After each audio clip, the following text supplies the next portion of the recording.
Greetings and welcome back to room 303 in sophomore English. We are in Unit 4. We are continuing with our introduction to poetics. We just looked at a Corneilus Eady poem, the poetic interpretation of the twist on page 634. We're coming now to another of his offerings on 636, the empty dance shoes. In this poem, read it with me at the top of 636. In this poem, Eady contrasts poetic and scientific language, focusing on the concept of inertia. In physics, inertia describes the tendency of matter at rest to remain at rest, or if moving, to keep moving in the same direction unless affected by an outside force. So let's pay attention now in this poem to some of the information that's presented again on page 636, 637 in those boxes, okay? Let's just read the poem and see what we can figure out early on and try to understand the symbolism at play in this poem. The empty dance shoes.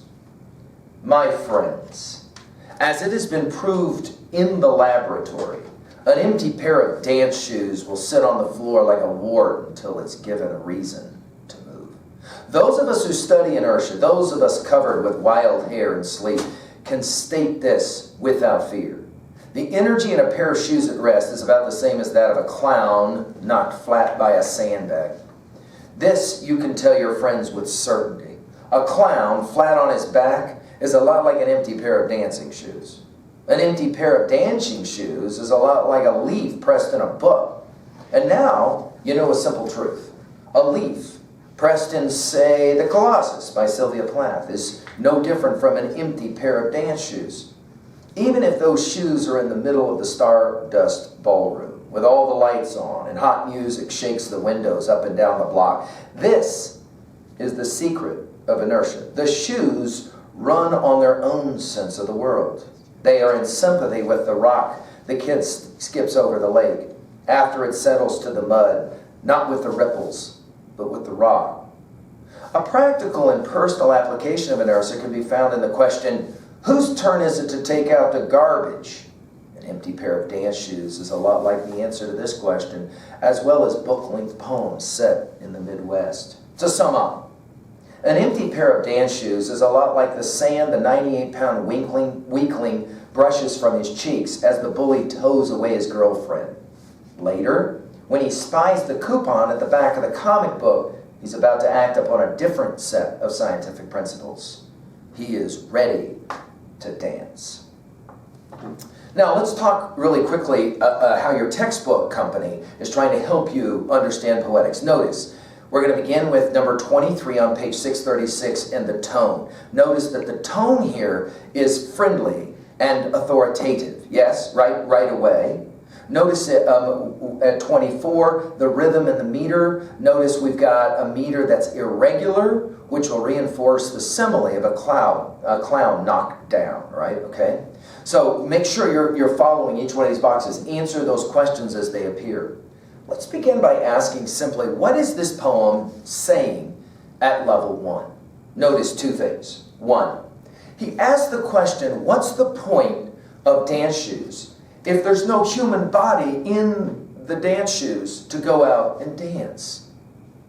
In other words, this poem is suggesting that one can dream and wish all one wants to, but sooner or later, one has to actually move, act, become somehow present and determined, we might say. Let's jump to 2A really quickly. What's a major message or a theme of a text like this? Well, some have seen this as what we will study when we meet Hamlet in our senior year. The readiness is all. In other words, it's one thing to think about doing something. It's another thing to actually do it. We have often made in 303 the distinction between will, that is to say desire, and sustained will, that is to say the willingness to keep going, to say, no, this is the way I really want this to happen, and to actually make it happen. By the way, the reference at the conclusion of the poem, some of you are unfamiliar with. In all of the old-fashioned comics at the very back, there were commercials, we would call them today, right? There were advertisements. And one of those advertisements that was very popular was a bodybuilding kind of coupon invitation. And the story went like this. the young boy on the beach, very frail. The big strong guy walks up and kicks sand in his face. And of course, the young boy, very frail, can't fight back because he doesn't have the physique to do so, or the training, or whatever. All of this was driven by the suggestion that the young boy should get up and join this local gym or bodybuilding activity or whatever. So that's what's being referenced here. In other words, there comes a moment in one's life when one finally decides, you know what? I'm going to go ahead and do this thing. I'm going to make myself get up off the couch and go and do this thing. That is to say, sustained will, to keep going. Of course, at 2B, we have all kinds of suggestions here. Again, we've already mentioned the tone and the rhythm. The sound devices, notice that he achieves a musical effect, like a song refrain, an extenuation of the sadness in the thing meant to move, right? Notice the figurative language of the metaphor at lines 28, 29, and 30 suggests the sadness and how the lovely action of the rock and the shoes must stop, right? We also have on 27, on page 367, sound devices. Notice these sound devices of alliteration will emphasize the meaning of the line and underscore its professional tone, sounding like a scientist.